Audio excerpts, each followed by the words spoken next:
I remember the exact moment the light went out. It was not a slow dimming, it was a violent, final switch off. He told me I was a liability, a statistical error in his perfect life trajectory. He said my work meant nothing. I stood there, holding the cold award plaque, realizing the man I loved did not exist anymore. Only the predator remained. He thought he had broken me. He was wrong. My name is Sierra Vance, and tonight was supposed to be the night. After 18 months of relentless work, countless weekends sacrificed, early mornings navigating bureaucratic red tape, and late nights staring at grant proposals until my eyes burned, I had finally done it. I secured the Phoenix Community Resource Center grant. It was complex, high impact, and everyone said it was a long shot, but I got it.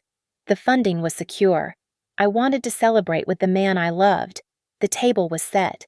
I had used the good china, the one we saved for anniversaries. A bottle of wine Ethan favored was breathing on the counter.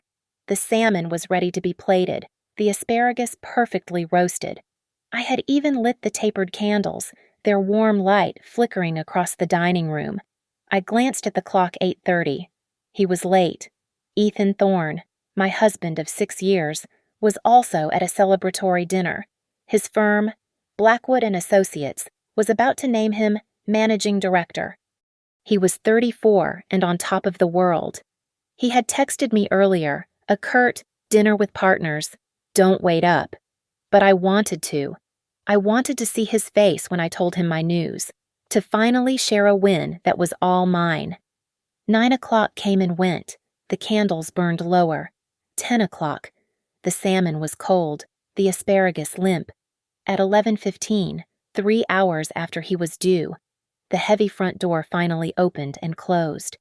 I stood up, a smile ready, the words of my success on my lips. Ethan walked into the dining room, his tie already loosened, his expensive coat slung over one arm. He did not look at me. He did not look at the table. His gaze was fixed on the hallway leading to his home office, as if the room I was in was just dead air he had to pass through. "Ethan, you're home. I have amazing news," I said, my voice sounding too bright in the quiet room. He stopped. He turned his head slowly, and the look in his eyes was one I had never seen before. It was not exhaustion. It was not irritation. It was a cold, flat assessment. "Sierra," he said, and the single word hung in the air, heavy and sharp. I got it. I rushed on, holding up the small engraved plaque the center had given me in our meeting today. The grant, the full amount, 18 months of work. Ethan, it finally paid off. He looked at the plaque in my hand, then he looked at me. He almost smiled, but it was a calculating, joyless expression. "That's nice," he said, opening and closing a few cabinets as if the coffee would magically appear. He walked over to the sideboard and poured himself a glass of water, ignoring the wine. "Well, I have that client pitch today. And what do you make? Sierra, $55,000 a year. This grant you've poured your life into for almost 2 years. It's a rounding error on my new contract." I felt the air leave my lungs. "What are you talking about?" "I'm talking about reality," he said, his voice dropping into a rehearsed, clinical tone. "I'm talking about the fact that I just left a dinner celebrating my promotion to managing director. I will clear 7 figures this year. My bonus alone will be 10 times your salary. And I come home to this: candles, cold fish, and you waving a little tin plaque around like you just cured cancer. I wanted to celebrate with you." "Celebrate what?" he snapped, his control breaking for just a second. "That my wife plays in the minor leagues, that she works a low-stakes, feel-good job for pennies while I am building an empire. Do you have any idea how embarrassing it is? My partners talk about their wives running foundations, sitting on boards. I have to talk about my wife running a food drive." Tears pricked my eyes, but I refused to let them fall. "My work matters." "It doesn't matter to me," he said, stepping closer. The cruelty was intentional now. It was a performance. "You will never be on my level. Sierra, I thought you'd figure that out." I thought you would at least try to keep up. But you can't. He straightened his tie, even though he was home, a gesture of professional dismissal. Marrying you, he said, his voice quiet and devastating, was lowering myself. And I am done doing it. I am done being dragged down by your sentimentality. I am done pretending your little victories mean anything in the real world. So you can stop this. Stop chasing me like some desperate administrative assistant looking for a pat on the head. We are not partners. We are not even in the same game. He said it all without blinking. He had practiced this. This was not an argument. It was a verdict. He turned, walked past the cold dinner, past the dying candles, and went into his home office. The door shut with a solid, final sound. I stood there in the silence, the plaque still in my hand. It felt impossibly heavy. The room smelled of wax and wasted effort. There were no tears. The shock was too deep, too cold. It was a perfect crystalline clarity. The man I married, the man I had loved and supported and built a life with, was gone. He had not just left, he had been erased, replaced by this ruthless, arrogant stranger who saw me as a line item on his balance sheet, a liability. He demanded distance. He wanted me to stop chasing him. I looked at the closed office door. A silent, unshakable promise formed in my chest. I would follow his demands. I would give him exactly what he asked for, with a perfect, devastating compliance. I blew out the candles, one by one, leaving us in the dark. I did not clean the table. I left the cold food exactly where it was. I walked upstairs, not to our bedroom, but to the rarely used guest suite at the end of the hall. I opened the closet and took out a duffel bag. I packed my toothbrush, my work clothes for the next few days, my laptop, and the notarized files from my desk. I moved my essentials, my pillow, and myself into that room. I drew a physical and emotional line in the sand. He wanted me off his level. Fine. I was officially off the board. I woke up before my alarm, the unfamiliar mattress in the guest suite stiff against my back. The clarity from the night before had not faded, it had sharpened. It was 6 a.m. Phase 1 was about to begin. I went downstairs. The cold, congealed salmon and dead candles were still on the dining room table, a perfect monument to last night's execution. I ignored them and walked into the kitchen. For 6 years, my morning routine had been a precise ballet performed for Ethan's benefit. Grind his specific, obscenely expensive coffee blend. Set the burr grinder to the exact setting. Prepare the pour-over. While it bloomed, I would prepare his toast 1 slice of sourdough, toasted to a very specific shade, with unsalted butter. This morning, I took out my own coffee, a simple dark roast from the supermarket. I scooped it into the French press, boiled the water, and made 1 large cup. For myself, I toasted 1 piece of whole wheat bread, added avocado, and sat at the kitchen island alone. At 7:15, exactly on schedule, Ethan emerged from the master bedroom, dressed in his workout gear. He strode into the kitchen, heading directly for the coffee station, his hand outstretched. He stopped. I watched him over the rim of my mug. He stared at the empty, clean pour-over cone. He looked at the grinder, which was also empty. He looked at the French press in front of me. "You didn't make coffee?" he asked. The confusion in his voice was thick, laced with an automatic assumption of my failure. "I did," I said, taking a sip. "I'm drinking it now. There wasn't any of your blend left. I guess." This was a lie. I had hidden the new bag yesterday. He frowned, his arrogance warring with his bewilderment. He clearly expected me to jump up, apologize, and fix it. I did not move. I just continued eating my toast. "Right," he said, opening and closing a few cabinets as if the coffee would magically appear. "The mail service is running late this week, just so you know. Packages might not arrive until after 5. He was just staring at me, his face tight. I had become an unreliable appliance. Sierra, he started, but I was already walking away. I'm going to get ready for work, I said, not looking back. I went back to the guest suite and locked the door. I sat at the small desk and opened my laptop. The immense mental energy I had spent every single day anticipating his needs, managing his social calendar, scheduling his car maintenance, reminding him of his mother's birthday, coordinating his dry cleaning. It all came rushing back, a sudden surplus of time and focus. I began to reallocate it. First, I uninstalled the shared calendar app. His meetings, his client dinners, his flights. They vanished from my phone. I deleted the mutual reminder list. I logged into the premium dry cleaning service, the one that cost a fortune but guaranteed his shirts were pressed to his exact specifications, and I canceled the account. I stopped monitoring his volatile work schedule. His stress was no longer my problem to manage. I got dressed, grabbed my bag, and left for the center. I was at my desk by 8:30, an hour earlier than usual. Around 10 a.m., my phone buzzed. It was Ethan. I let it go to voicemail.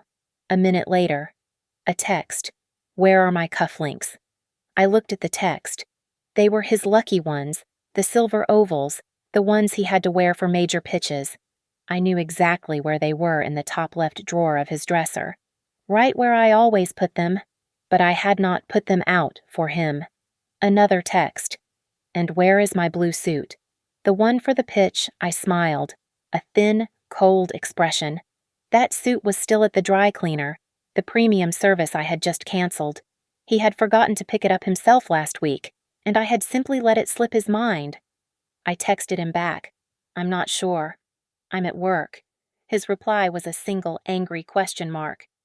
I put my phone on silent and dove into my grant paperwork. During my lunch break, I went to a small park nearby and called my friend Andrea. She's a paralegal at a downtown firm, sharp as a tack and fiercely loyal. Sierra, what's up? You sound different. I need some advice. Andy. Off the record. I said, Ethan and I, things are bad. Really bad. How bad? I told her. I repeated his words from last night.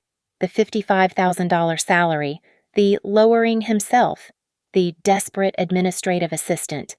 There was a long silence on the other end. That absolute bastard, she finally said, her voice hard. Okay, you're not just sad, you're tactical. I hear it. What do you need? I need to know what to gather, financially, before he realizes what's happening. Everything, she said immediately. Bank statements, joint and personal, for the last 5 years, tax returns, investment portfolios, especially anything related to Blackwood. And, wait, didn't you support him through his MBA when he was just starting out? I did, I said, a cold knot forming in my stomach. I took out student loans in my name to cover our living expenses while he was at Wharton. He always promised to pay them back. But he rolled it into our finances once he got his big job, she finished. Sierra, find that paperwork. Find the original loan agreements, any emails, any letters, anything that proves that was your contribution to his 7-figure future. That's not just leverage, that's ammunition. We talked for another 30 minutes, outlining a checklist. I felt a grim sense of purpose solidifying. When I got home that evening, Ethan was already there. He was pacing the living room, his hair a mess. He was still in his workout clothes from the morning. The client pitch had clearly been a disaster. You let me fail, he hissed as I walked in. I have no idea what you are talking about, I said, walking past him toward the guest suite. My suit, my cufflinks. You know I had the pitch today.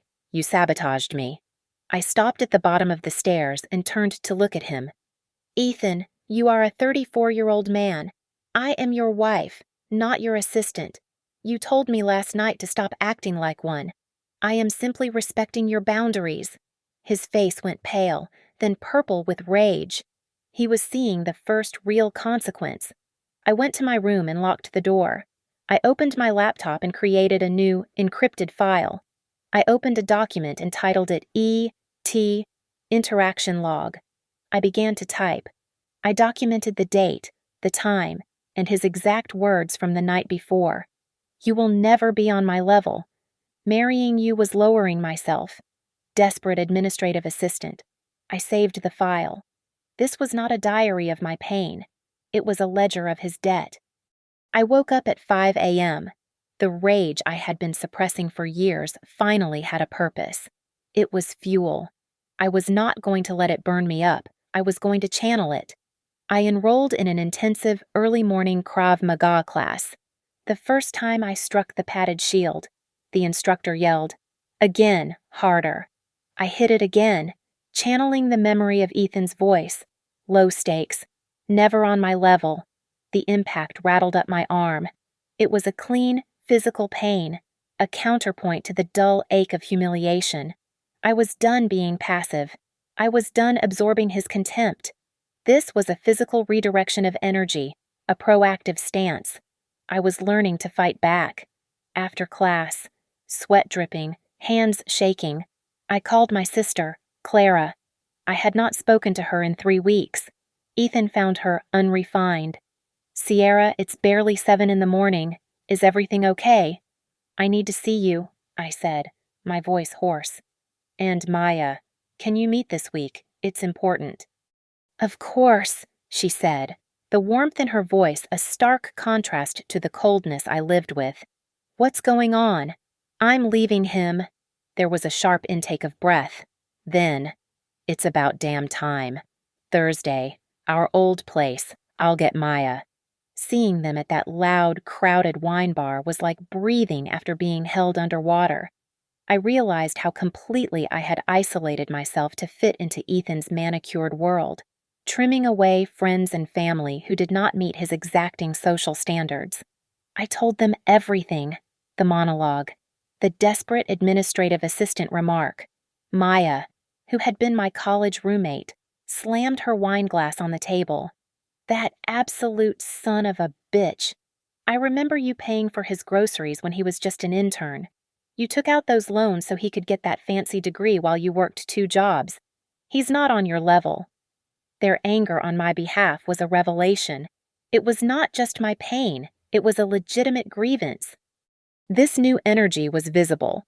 The next day at work, my colleague David stopped by my desk during lunch. "Okay, Vance, what's the deal?" he asked, leaning against the partition. "You're in early, you look sharp, and you just volunteered to lead the city council presentation. You look about 10 years younger."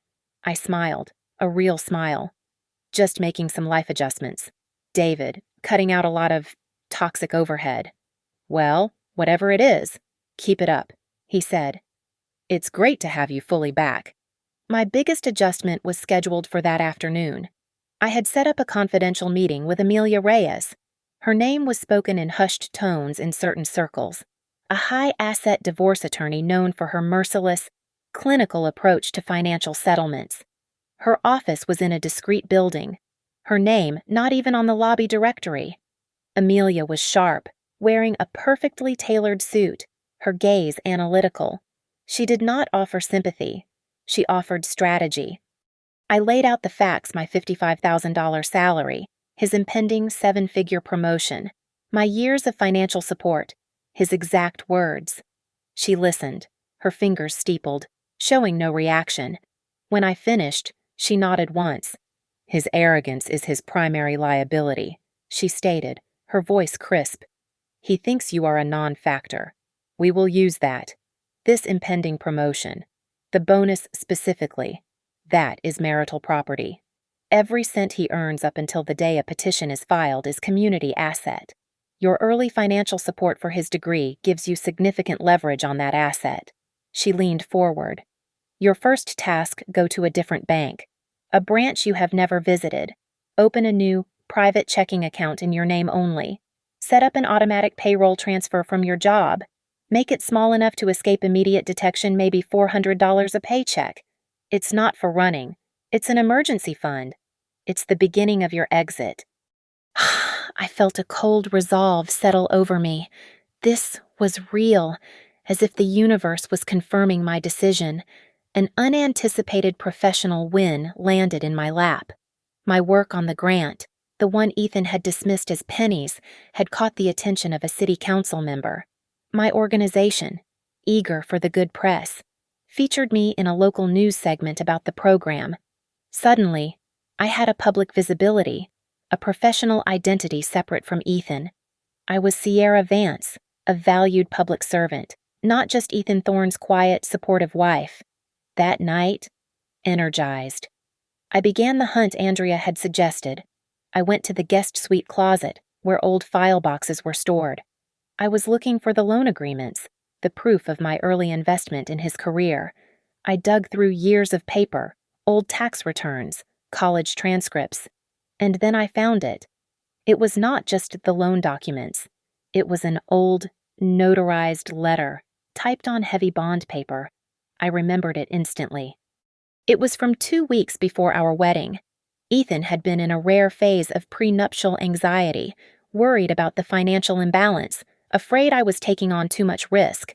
He had drafted this letter, full of grand promises, and had it notarized to prove his commitment. My hands shook as I read the words. It was his sworn statement, committing to the full and complete repayment of my graduate loans, the ones that had paid our rent and bought his books, regardless of our future marital status. He had forgotten this. In his climb to the top, he had forgotten this binding promise he made when he was still human. I took a clear photo and emailed it to Amelia Reyes. Her reply was immediate. "Do not lose this document. This is not just leverage, Ms. Vance. This is a legally binding weapon. He just paid for this entire divorce." I signed the retainer agreement in Amelia Reyes's sterile office. The heavy paper felt cold. "You understand, Ms. Vance," she said, her eyes fixed on mine, "that from this moment you are silent. We do not move. We do not speak. We do not hint. His promotion is in 2 months. He must believe you are exactly what he called you, a desperate, low-stakes woman with no options. We wait until the moment of his maximum professional exposure. We let him get to the very edge of the finish line, bonus in sight, before we push him off." I nodded. Silence and compliance. I understand. My first act of silent rebellion was procedural. I took my lunch break and drove to a bank branch in a neighboring district. One I had never entered, one where Ethan's name meant nothing. I opened a checking and a savings account under my name only. It took 20 minutes. That evening, from the guest suite, I logged into our joint savings account.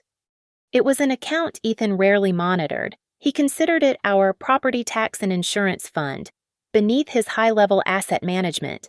I had been depositing a small portion of my paycheck into it for years, a habit he'd mocked as squirrel behavior.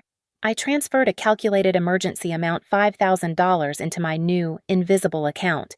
It was a large enough sum to secure my exit, but small enough to go unnoticed by a man focused on 7-figure bonuses. The next day, I contacted a realtor Amelia had recommended, a woman named Sharon, who specialized in high-value, contentious condo sales. "Amelia said you needed a discreet valuation," Sharon said, her voice all business. I stood in the kitchen, staring at the Italian marble countertops Ethan had been so proud of, and rattled off the specifications. I described the custom cabinetry, the floor-to-ceiling windows, the upgraded fixtures I had overseen the installation of. I was discussing the eventual sale of my own home with the emotional detachment of an auctioneer. I gathered the property tax documents and the mortgage statements, scanning them to a secure file.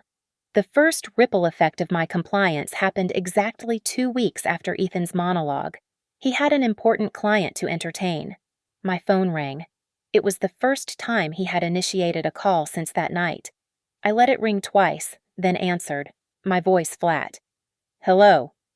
"My card was just declined," he said, his voice tight with irritation. There was no greeting. "I'm trying to secure the corporate box for the playoffs. It's a $30,000 expense. It was declined." "I'm sorry to hear that," I said. "What did you do?" he snapped. "What do you mean? What did I do?" "The joint credit card. Did you buy something? Are you over the limit?" "I haven't used that card in weeks." "Ethan," I said truthfully. I had, however, logged in 3 days prior and reported a suspicious charge of $2, triggering a temporary fraud alert that I had forgotten to resolve, a minor, deliberate error. Well, I'm standing here looking like an idiot. Fix it. I can't, I said simply. I'm at work. Besides, I thought I was supposed to wait for you to decide when we communicate. This seems like a financial matter. You should probably handle it with the bank yourself. I hung up. I pictured him standing there, his face red, his status suddenly revoked by a system he thought he controlled. A few days later, I was grabbing coffee with my colleague David. He had been a great source of support at the center.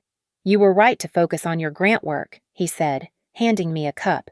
Things are getting weird in the high finance world. You hear about that regulatory audit hitting Blackwood and Associates.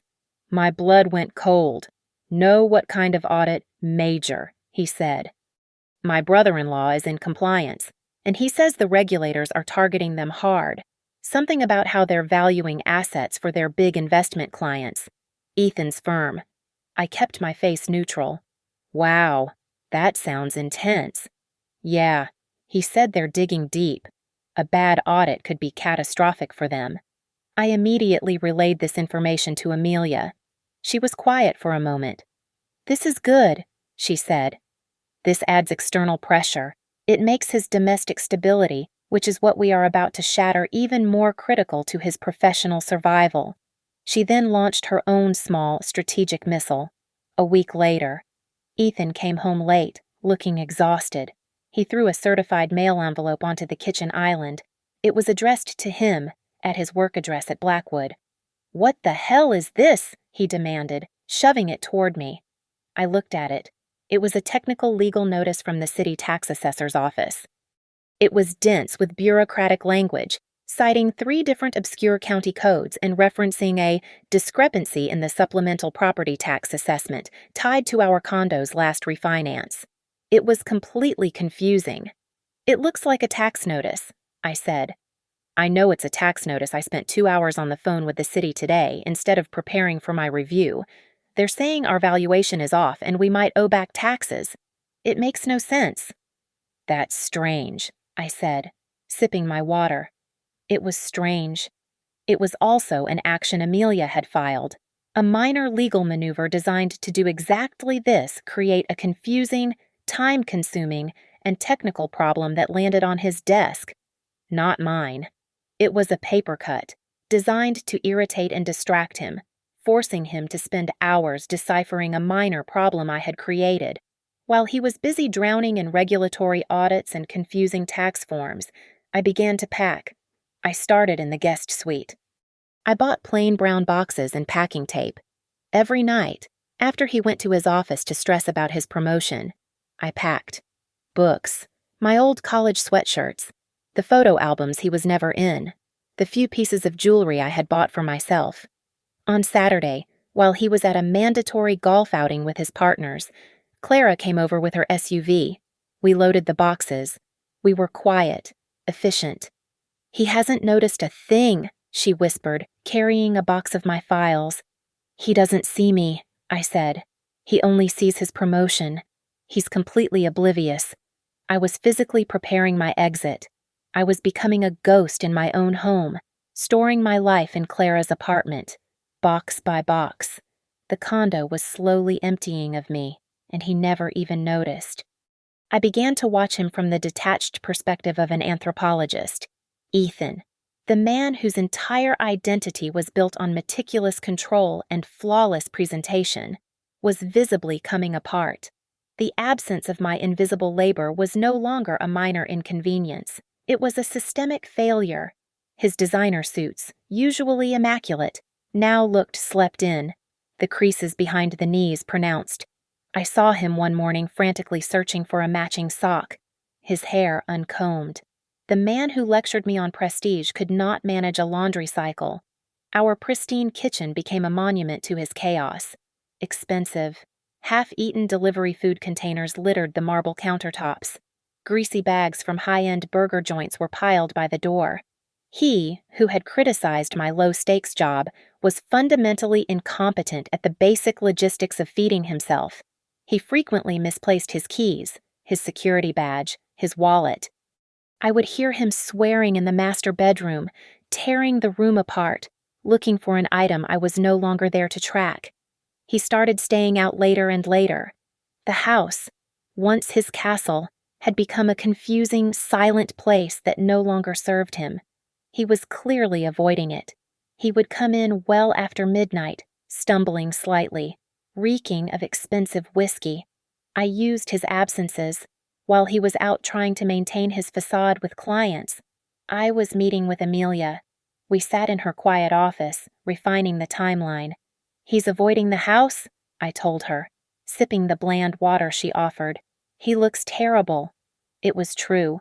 The constant high-stakes stress of the promotion review, now amplified by the domestic chaos he could not decipher, was taking a physical toll. The dark circles under his eyes were deep and bruised-looking. He had clearly lost weight. His sharp suits hung just a little too loose on his frame. He was fraying, and his arrogance prevented him from understanding why. One evening, he attempted a subtle re-engagement, a truce, on his terms. I came home from Krav Maga to find a bottle of wine on the kitchen island. It was not just any wine. It was a ridiculously expensive bottle, the kind he bought to impress partners.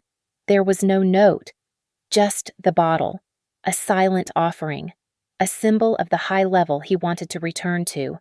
I looked at it. It was a bribe. It was his way of saying, "Stop this. Come back and be quiet. Here is your payment." I left the bottle exactly where it was. I walked past it, went to the guest suite, and shut the door. A few days later, Maya and I had signed up for a pasta-making class. "Bring a bottle of red," the instructions said. I grabbed Ethan's peace offering from the counter. Maya's eyes went wide when she saw the label. "Sierra.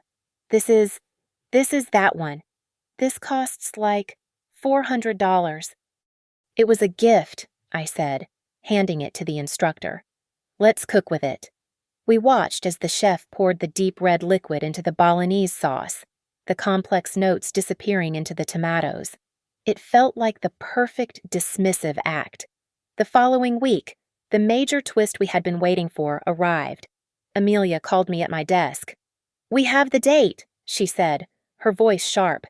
"I have it from a reliable source. Ethan Thorne's final managing director review is scheduled for 2 weeks from today." A jolt went through me. 2 weeks. This is the moment. Ms. Vance. The precise moment of maximum professional exposure. We serve the papers 48 hours before that review. It will be an explosion. The board will be forced to question his stability and judgment at the most critical juncture of his career. We had the target. The strategy was set. That night, a new email appeared in my personal inbox, the one he did not know about. It was from an untraceable, encrypted address. The message was short and cryptic. "Be careful. E.T. is telling your mutuals that you're having a breakdown.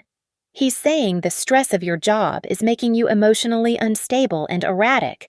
He's positioning himself as the worried, supportive husband." My stomach tightened. He was not just ignoring me, he was actively building a false narrative. He was preemptively painting me as the crazy wife, the liability, so that when I finally acted, he would look like the victim. He was trying to poison the well, leveraging our shared social contacts to ruin my credibility. I forwarded the email to Amelia. I wanted to scream. I wanted to call our friends and tell them the truth, tell them what he really said. "We do not engage." Amelia's voice came through the phone, steady and cold. "You do not respond to this. You do not defend yourself. His narrative is based on you being unstable. You will do the opposite. You will be the picture of professional calm." She was right. I would not engage with his lies directly. Instead, I would use the next week to increase my own professional visibility. I would show up.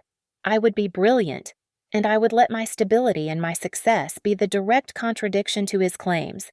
He wanted to tell people I was unstable. I would show them I was the most competent person in the room. The psychological tension in the condo was almost physical.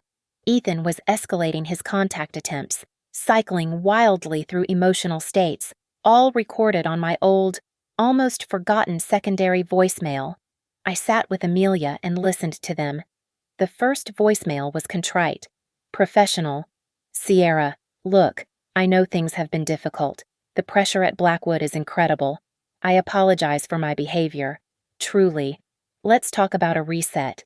The next one, 12 hours later, was pure frustration. You need to call me. This silence is unacceptable. I have important documents I can't find. You are actively disrupting my work. This is childish. The third was a forced, saccharine apology. Sweetheart, I miss you. I think we just need to take a weekend away. I bought the tickets. Call me back so we can discuss the travel details. Amelia listened to the last one and shook her head. No genuine remorse, Ms. Vance. Not one word is focused on your feelings or your worth. It's all about his needs, his documents, his disruption, his proposed solution. It's damage control. He's trying to lure you back into managing his life. I deleted the messages, knowing I would never return the call. Ethan took his manipulation public. He began posting vague, melancholy updates on LinkedIn and Facebook, aiming for maximum visibility among our high-status mutual network. On LinkedIn, facing personal storms alone, but committed to weathering the challenges of commitment. Professional focus is key, even when facing tremendous personal turbulence. On Facebook, the path of a professional leader is lonely. It's amazing how fast people you thought were with you can disappear when the pressure mounts. Faith in the future. He was soliciting sympathy, painting himself as the devoted, stressed professional being abandoned by an emotional wife. The narrative war had begun. I immediately called Clara and Maya. He's posting, I told them. He's trying to get ahead of the story. I need you to do something for me. You are my neutral witnesses. Name it, Clara said. When people inevitably reach out to you about his vague posts, and they will, I need you to gently, discreetly, spread the truth. Don't engage in drama. Just quote him. Quote what? Maya asked. His own words. Just mention offhandedly that the turbulence probably started the night he told me my $55,000 salary was a rounding error, or the night he said marrying me was lowering himself. Let his own arrogance be the counter-narrative. My sisters and friends were effective. Whispers began to circulate through our shared circles, undermining Ethan's carefully crafted image. The idea of the arrogant investment banker dismissing his wife's public service job resonated much more strongly than the image of the poor, stressed husband. Then came the twist that perfectly confirmed our strategy. I received a burner email from a source I didn't recognize. It was from someone named Marcus, who claimed to be a junior colleague at Blackwood. Read the attachment, the email instructed. I'm doing this because Thorne is a cancer and you deserve better. The attachment was an internal, confidential memo regarding the managing director review process. It was dense, but one paragraph jumped out. Candidates must demonstrate unquestionable domestic stability and personal judgment. Any ongoing litigation or significant domestic turbulence will result in a mandatory review postponement. Marcus later confirmed that the memo was real. Ethan, in his ruthless ascent, had stepped on too many people. One of his highly competitive junior colleagues, seeking to gain an advantage, had leaked this crucial detail to me. It confirmed that the moment of service, 2 days before his review, would not just halt his promotion, it would likely destroy it entirely. With the timeline confirmed, I took my final step toward physical independence. I secured the lease on a new downtown apartment. It was in a quiet, historic district, small and bright. It was a space completely untainted by Ethan's presence or his money. It was mine, a true symbol of independence. I drove there and picked up the keys, the metal cool in my palm. The apartment was completely empty, waiting for my boxes. It felt like walking into my future. Back in the guest suite, I drafted a final detailed summary for Amelia. I compiled all the evidence, the exact dates and amounts of my financial contributions to his graduate school expenses, the documented dates and content of his verbal abuse from my digital journal. and the star piece of evidence the notarized loan repayment agreement. I put it all into a secure, encrypted file, ready for the inevitable legal fight. I was not leaving in desperation. I was leaving with a plan, a weapon, and an unshakable confidence in my own worth. His arrogance had given me everything I needed to take him down. The day before Amelia was scheduled to file the final papers, I got a call that jolted me more than any of Ethan's cruel monologues. "Sierra, it's Marcus. Marcus Doyle. I used to work with Ethan at Blackwood." I recognized the name immediately. Marcus was the junior colleague who had left abruptly about 6 months ago after a major deal. His voice was frantic, low, as if he were hiding in a closet. "I saw his Facebook post," Marcus said quickly. "The one about personal storms. That arrogant snake. I need to tell you something before you file." "What is it, Marcus?" I asked, my heart pounding against my ribs. He lowered his voice further. "I didn't leave because of the deal. Sierra, I left because of Ethan's character. Look, the biggest reason he was obsessed with the managing director promotion wasn't the title. It was the retention bonus. It's a massive 7-figure payout, non-recourse, that vests the moment the promotion is formally announced. I knew this. Amelia and I had targeted that bonus. Here's what you don't know," Marcus continued. "He wasn't just planning to leave you after the promotion. He was telling the guys in his investment banking circle for months, over drinks, over lunch, that he planned to file for divorce immediately after the bonus hit his account. He was framing you as a temporary burden he needed to shed for better optics with the board. A step down he took years ago and needed to fix for the big leap." I gripped the phone so hard my knuckles turned white. It was one thing to be treated coldly, to be mocked. It was another entirely to realize the whole marriage, for the past year at least, had been a premeditated professional positioning. His cruelty was not stress-induced arrogance. It was a calculated move in his strategic timeline. He had decided I was disposable and was simply waiting for the optimal financial moment to discard me. The shock hit me like a physical blow, stripping away any last vestige of sentimentality. This was not a betrayal of love. It was a betrayal of trust on a corporate level. I was an asset he was devaluing before sale.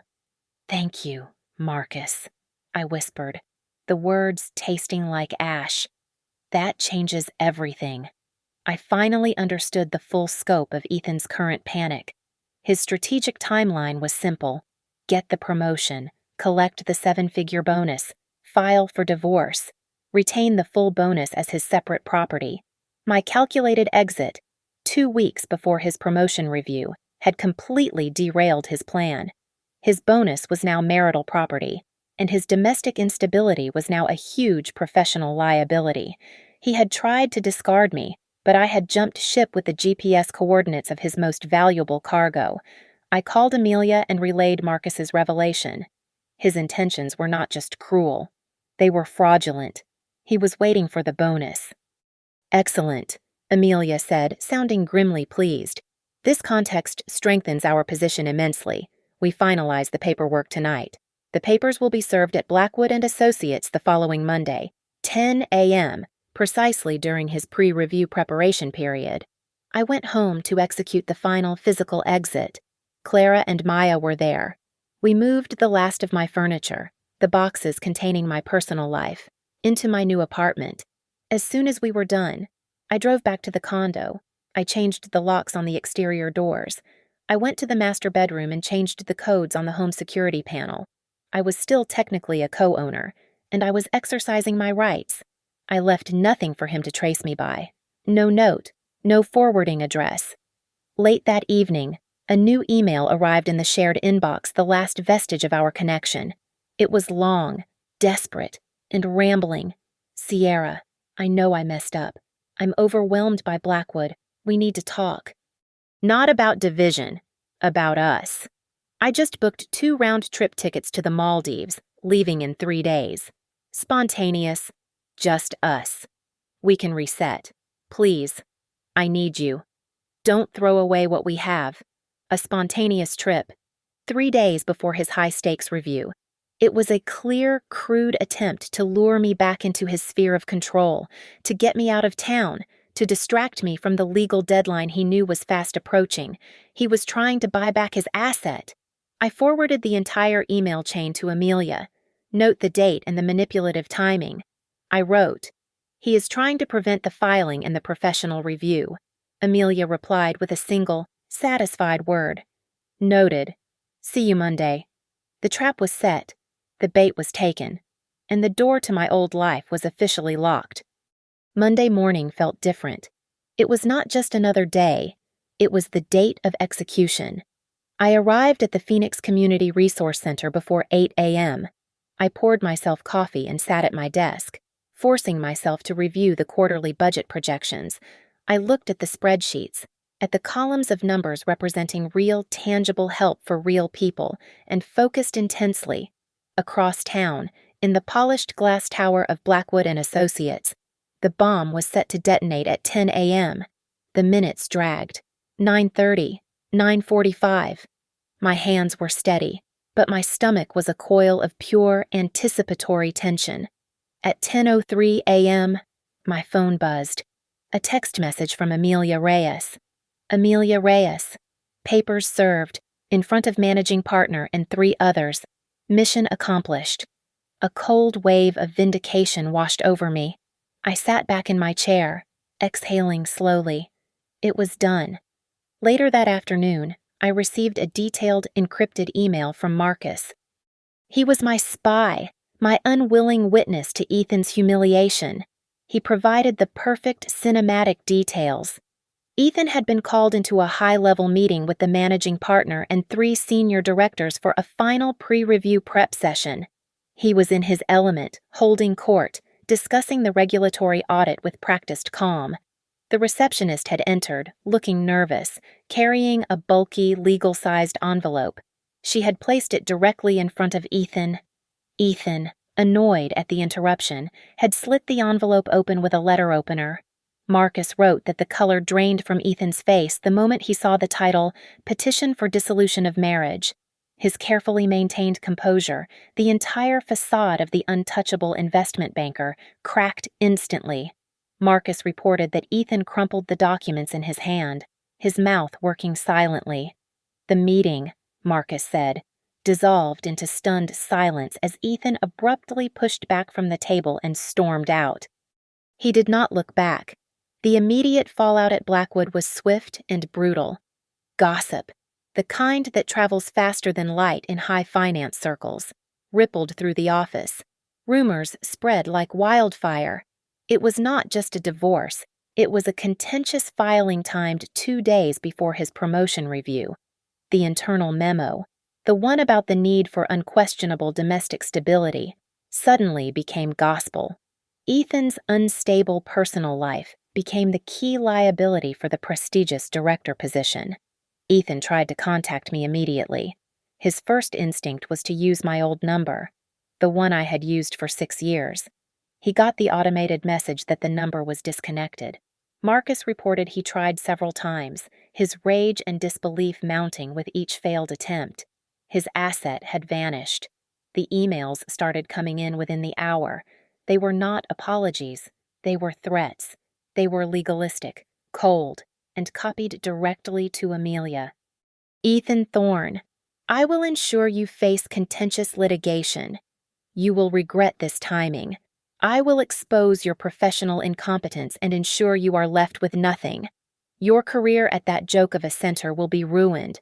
I read them all, forwarded them to Amelia, and simply labeled the file "Threats and Admissions of Contentious Intent." Amelia's only response was to instruct me not to reply, not even to acknowledge the existence of the emails. That evening, I drove straight to Krav Maga. I went through the exercises, focusing the furious energy building inside me into every block, every strike, every kick. I channeled the emails, the threats, the 6 years of dismissal, into the physical exertion. It was controlled satisfaction. My body was learning to strike back, and my silence was amplifying the damage. I ignored his desperate attempts to reach me via secondary contacts texts to Clara. voicemails to my office line. He was circling, panicked, trying to find an entry point to regain control. Then the twist came. Not from him, but from his source of primary validation, his mother. The phone rang late. It was Eleanor Thorne. Ethan's mother had always treated me with polite, icy condescension, viewing me as an acceptable, if low status, accessory to her brilliant son.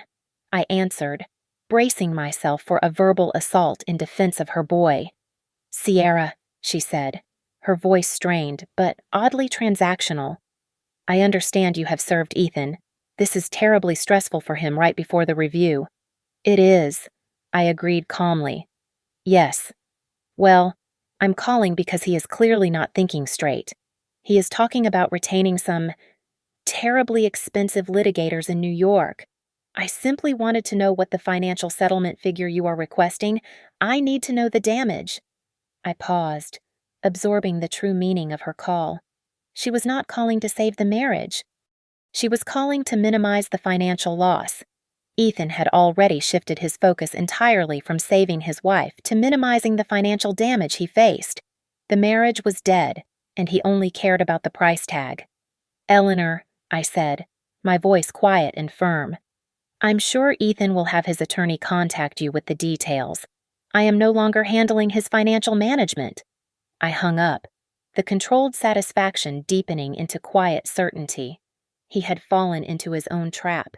He was the liability now, and I was the one holding the ledger. The week after the papers were served felt like the eye of a hurricane. The condo was legally partitioned, the battle lines drawn. I was in my new apartment, focusing on my work. I met with Amelia Reyes to discuss Ethan's email threats, the ones where he promised to ruin my career. I read her the most venomous passages, expecting a detailed legal counter-strategy. Amelia simply leaned back in her chair and laughed a short, dry sound. "Let him threaten, Ms. Vance. Every angry, legalistic email he sends only strengthens our case. He is terrified. Any contentious fight he initiates will require discovery, and discovery means our evidence, the notarized letter, the documentation of financial contributions, the evidence of his verbal abuse comes into play. That, combined with the ongoing regulatory audit at Blackwood, will only further damage his standing with his firm. He is trapped by his own misconduct.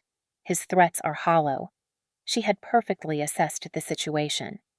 Ethan's arrogance had become a self-sealing legal coffin. My focus shifted from defense to offense. I was scheduled to give a small public speech that Friday night at a local community board event. It was a formal opportunity to discuss the success of the grant. I had secured the grant Ethan had called low stakes. It was a place where I was respected and recognized for my real worth. I had a strong feeling. I knew Ethan. He was a narcissist who thrived on control and spectacle. He would not allow me to have a public victory without attempting to seize the narrative. He would attempt a public confrontation, trying to use the visible setting to shame me, or worse, to force a reconciliation before his impending review, presenting himself as the forgiving, devoted husband. I prepared for the speech, but I also prepared for him. I coordinated with Clara and David, my colleague from the center. "I need you both to be there," I told them separately, "not just for moral support. As neutral witnesses, if he shows up and makes a scene, I need 2 objective people to document his behavior and his state." They both agreed immediately. David, especially, seemed to relish the thought of seeing the corporate bully face consequences. I carefully selected my outfit for the evening. Not a gown, not anything designed for celebration or attention. I chose a sharp, charcoal gray suit, a professional outfit that reflected my status as a competent, independent professional. I was dressing for work, not for drama. Then, the final piece of the puzzle fell into place. The bomb had detonated successfully. Amelia called, her voice carefully modulated. "Ethan's managing director review, scheduled for next week, has been postponed indefinitely." "Postponed?" I asked, a wave of cold triumph washing over me. "Officially, the citation is Current regulatory and internal audit concerns at Blackwood. Unofficially, my source confirmed it's the turbulence of the pending divorce filing. The firm cannot risk putting a financially contentious, domestically unstable candidate in that critical position. They are terrified of headline risk. My strategic timing had been devastatingly effective. I did not just delay his bonus, I derailed his entire ascent. He had lost the seven-figure payout and his dream title because he had underestimated my worth and my timing. The confirmation of his defeat was quickly followed by one last, desperate attempt at manipulation.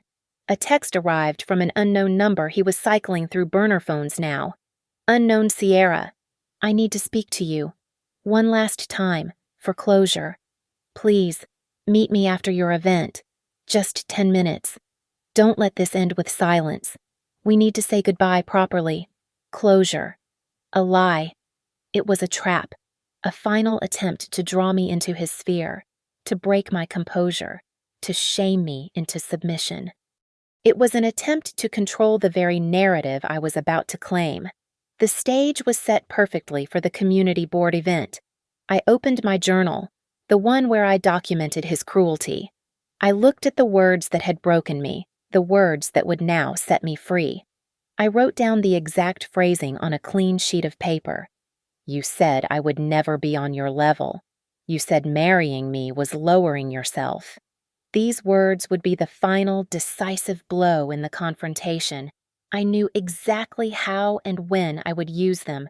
I was ready. I arrived at the community board event that Friday night, perfectly composed. I wore my charcoal suit, my hair pulled back sharply. David and Clara were strategically positioned near the back, ready. I walked onto the podium and began my speech. I spoke not about money, but about social value, about the tangible impact of community resource allocation. I was poised, passionate, and clearly demonstrating my competence. I was the opposite of the unstable, emotional wife Ethan had tried to paint.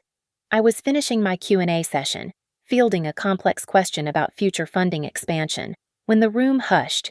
Ethan walked in. He was immaculate, wearing an expensive, tailored suit.